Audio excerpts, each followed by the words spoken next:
नमस्कार दोस्तों, JP stenography YouTube channel पर आपका स्वागत है। ये डिक्टेशन 80 शब्द प्रति मिनट का होगा, जो कि 7 मिनट तक बोला जाएगा।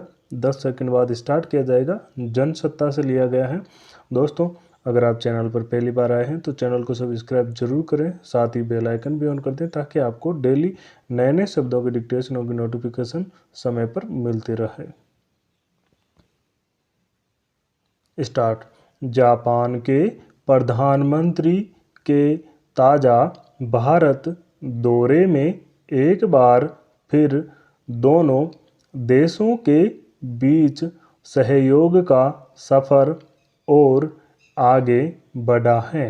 हालांकि जापान के साथ भारत के संबंध पहले भी आपसी सहयोग पर आधारित और सहज रहे हैं, लेकिन समय समय पर होने वाले शिखर सम्मेलनों में इसे और मजबूती मिलती रही है।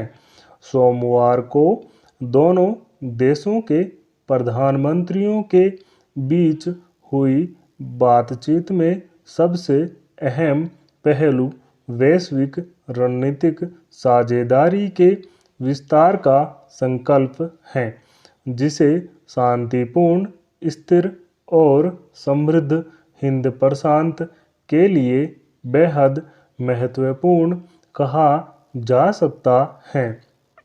साथ ही हाल के वर्षों में द्विपक्षीय संबंधों में हुई प्रगति की समीक्षा और रक्षा उपकरण सहित प्रौद्योगिकी सहयोग, व्यापार, स्वास्थ्य और डिजिटल साझेदारी पर विचारों का आदान प्रदान दरअसल वक्त की ज़रूरत है।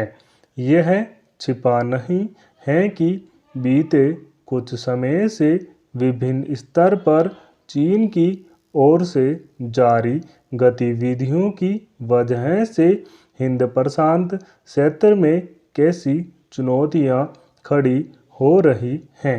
भारत के सामने वक्त रहते इस जटिलता को समझना और उसी मुताबिक अपने हित में कदम उठाना कई वजहों से ज़रूरी है। जापान के प्रधानमंत्री ने भी यह स्वीकार किया कि इस क्षेत्र में शांति और स्थिरता के लिए भारत अपरिहार्य है। आधुनिक तकनीकी और प्रौद्योगिकी के क्षेत्र में जापान का दखल जग जाहिर है। हालांकि अपनी क्षमता होने के बावजूद भारत को इसका अतिरिक्त लाभ मिलता रहा है, लेकिन रणनीतिक मोर्चे पर भी जापान के साथ सहयोग को मजबूती लाने की कोशिशों के संकेत समझे जा सकते हैं। यूँ भारत की ओर से यह स्पष्ट किया गया है कि दोनों देशों के बीच विशेष रणनीतिक और वैश्विक साझेदारी साझा लोकतांत्रिक मूल्यों और अंतर्राष्ट्रीय पटल पर कानून के सम्मान पर आधारित है। पिछले कुछ सालों से वैश्विक परिदृश्य जिस तरह बदल रहा है, उसमें अलग अलग देशों के बीच खड़े होने वाले नए समीकरणों का सिरा भविष्य में बनने वाली दुनिया से जुड़ा हुआ है। साफ देखा जा सकता है कि महाशक्ति माने जाने वाले से लेकर विकासशील देशों के बीच बहुस्तरीय सहयोग के नए ध्रुव बन रहे हैं और इस दिशा में अमूमन सभी देश सक्रिय हैं।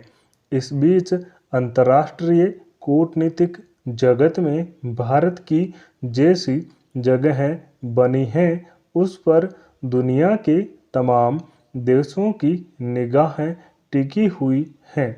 इस लिहाज से देखें तो जापान के साथ प्रौद्योगिकी और व्यापार सहित अन्य संबंधों की जमीन को और मजबूत करने के साथ साथ रणनीतिक साझेदारी पर आगे बढ़ना भारत के लिए वक्त का तकाजा भी है।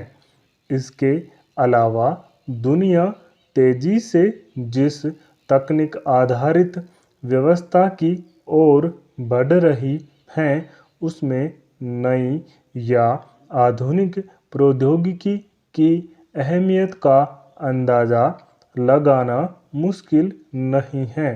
खासतौर पर तकनीक आधारित व्यवस्था में माइक्रोचिप पर निर्भरता जिस कदर बढ़ने वाली है, उसके मद्देनज़र सेमीकंडक्टर और अन्य अहम प्रौद्योगिकियों में विश्वस्त आपूर्ति श्रृंखला के महत्व पर भारत और जापान के बीच हुई बातचीत की उपयोगिता समझी जा सकती है।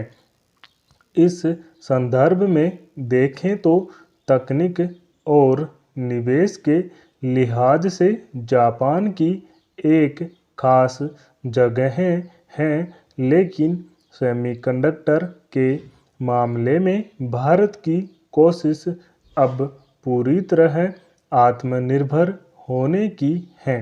यह बेवजह नहीं है कि जापानी प्रधानमंत्री ने नई दिल्ली के साथ सहयोग तेजी से बढ़ने के साथ साथ जापान के लिए भी महत्वपूर्ण आर्थिक अवसर पैदा होने की उम्मीद जताई। फिलहाल जापान G7 और भारत G20 की अध्यक्षता कर रहा है। वैश्विक स्तर पर राजनीतिक और आर्थिक मोर्चों पर इन दोनों समूहों की जो भूमिका है, उसमें स्वाभाविक ही यह विचार का केंद्र बिंदु है। स्टॉप।